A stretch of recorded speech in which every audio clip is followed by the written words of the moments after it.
At this point, we check in on the latest developments in Malacanang. We have mobile journalist Julie Baiza.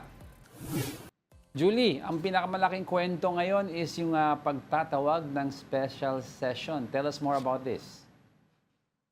Yes, Angelo, nagpatawag nga si Pangulong Bongbong Marcos sa dalawang kapulungan ng Kongreso ng special session. Naglabas ang Pangulo ngayong araw ng Proclamation 1318 na nagpapatawag ng special session sa darating na Miyerkules, June 17. Layong matalakay dyan yung ilan sa mga mahahalaga at priority legislative measures na magpapalakas sa social protection, magpapalawak sa access sa education at healthcare, maging sa suporta sa nagpapatuloy na problema sa enerhiya at kalamidad. Kabilang sa mga pinaaaksyonan ng Pangulo yung Anti-Political Dynasty Law, Assistance to Individuals in Crisis Situations o AICS Act, amendments sa Government Assistance to Students and Teachers in Private Education Act, at yung amendments sa Universal Access to Quality Tertiary Education Act. Ayon sa Pangulo, kailangan daw kasi na magpatuloy yung pagkilos ng pamahalaan. Kailangan daw yung agarang tulong ng mga biktima ng lindol sa Mindanao at syempre yung suporta ng mga mag-aaral. Hindi naman daw humihinto yung pangangailangan ng taong bayan kapagka naka-pause or nakahinto yung sesyon ng Kongreso.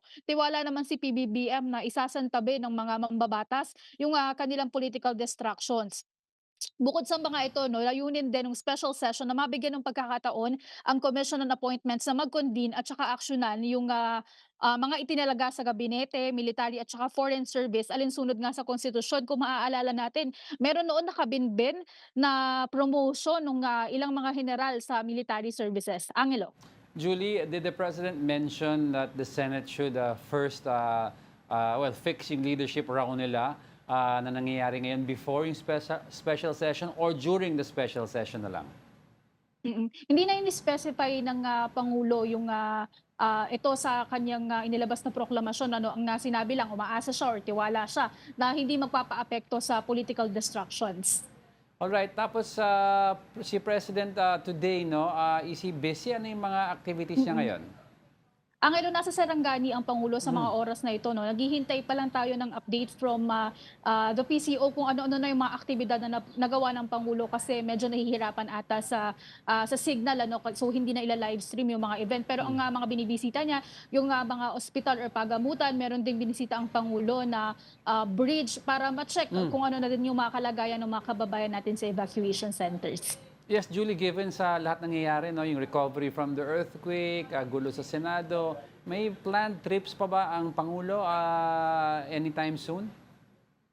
Yes, pupunta ang Pangulo sa, Kazan, Russia para Mm. dumalo sa ASEAN-Russia Commemorative Summit sa darating na June 17 to 18. So 17, Miyerkules din. Magsisilbing co-chair ng summit si PBBM kasama si Russian President Vladimir Putin. Inaasahan sa summit yung pagre-review ng ASEAN-Russia Strategic Partnership, biosafety and biosecurity, trade and investment, at saka of course yung people-to-people exchanges. Ilan Mm. naman sa mga inaasahang key outcome documents, yung Kazan Declaration 2026 at saka magkakaroon ng joint statements on energy and cultural cooperations.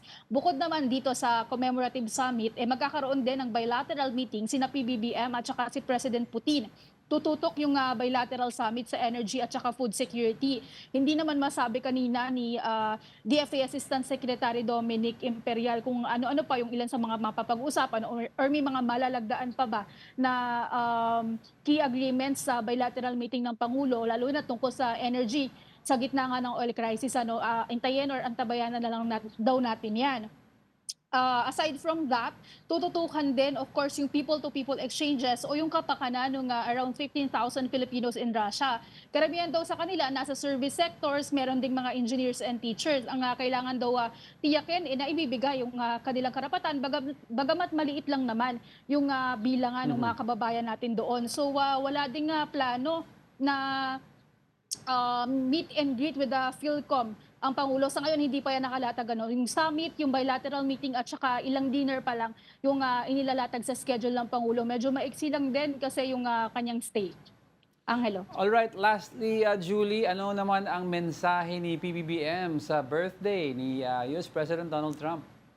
Kanina naglabas nga ng birthday greeting ng Pangulo kung saan good health, happiness at continued success yung hiling niya para kay President Trump. Umaasa daw si PBBM na mapapalago at magiging matatag pa yung pagkakaibigan ng Pilipinas at Estados Unidos sa mga susunod na taon under Trump's leadership. All right, thank you for that, mobile journalist Julie Baiza.